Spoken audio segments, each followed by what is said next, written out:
ഒരു രീതിയിലും നമുക്ക് മുമ്പോട്ട് പോകാൻ പറ്റാത്തൊരു സ്ഥിതിവിശേഷമാണ്. കാരണം ഇന്ന് തരുന്ന പൈസ അവർ നാളെ തരില്ല സർ. ജൂൺ 1-ാം തീയതി മുതൽ ഞങ്ങൾ സിനിമ നിർത്തിവെക്കാൻ തീരുമാനിച്ചു. അയ്യോ അങ്ങനെ പറഞ്ഞൂടാ, പിന്നെ ഞാൻ എന്തിനു വന്ന? കേരളത്തിൽ കുറെ തിയേറ്റർ കടച്ചുകൂട്ടി പോയിട്ടുണ്ടാവും. തിയേറ്റർ രംഗം ആകെ തകർന്നിരിക്കുകയാണ്. ഒരു ബിഗ് ബഡ്ജറ്റ് പടം കൊണ്ട് വരുമ്പോൾ ഒരു അറിയും 2 കോടി തരാം, വേണേ വെച്ച് നോക്കാം. OTT-ക്കാർ ഒരു വില പറയും, അത് കൊടുത്ത് നമ്മൾ അതവർക്ക് കൊടുത്തോണം. നിങ്ങൾക്ക് വേറെ ഓപ്ഷൻ ഇല്ല. ഗവൺമെന്റിന്റെ ഭാഗത്തുനിന്ന് ഞങ്ങൾക്ക് ഒരു സംഭവമില്ല. അമ്മാതിരി കമന്റ് കേട്ടോ. OTT കച്ചവടം നടക്കുന്നില്ല. നാട്ടുകാർ നിങ്ങളോട് ചോദിക്കും അത് നിങ്ങൾ കൊടുക്കാത്തതെന്ന്. ഇത് പണിയാണ്. തിയേറ്റർ രംഗം ആകെ തകർന്നിരിക്കുകയാണ്.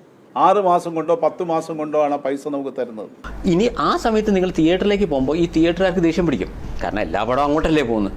കാരണം അവരാഗ്രഹിക്കുന്ന പടങ്ങളൊക്കെ പോകുന്നു. അപ്പോൾ അവർ തിയേറ്റർ കൂട്ടിപ്പോയാൽ എന്താവും?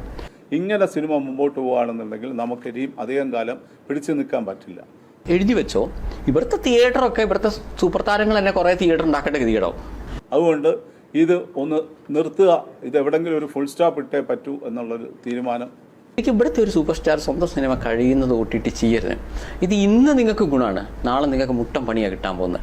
ആകെ ചളമായി, ഇനിയിപ്പോ എന്തോ ചെയ്യും? ചക്ക കുഴയുന്ന പോലെ. നഷ്ടം മുഴുവൻ പ്രൊഡ്യൂസറിന്, ബാക്കി ആർക്കും ഇവിടെ നഷ്ടമില്ല. നിന്റെ കാര്യത്തിൽ എനിക്ക് ദുഃഖമുണ്ട് മോനെ. പ്രൊഡ്യൂസറുടെ ഒരു സഹായം ചോദിച്ചുകൊണ്ട് ഒരു കത്ത് വന്നു. ആ പ്രൊഡ്യൂസർ അയാളുടെ വീടും വിറ്റും ബെൻസ് കാറും വിറ്റ് എല്ലാം വിറ്റിട്ട് ആ ഒരു വിറവ് പുരയിലാണ് താമസിക്കുന്നത്. വിഷമിക്കാതിരിക്കും, ഇതിലും വലുത് ഏതാണ്ട് വരായിരുന്നു. ഇങ്ങനെ തീർന്നെന്ന് കരുതിയാൽ മതി.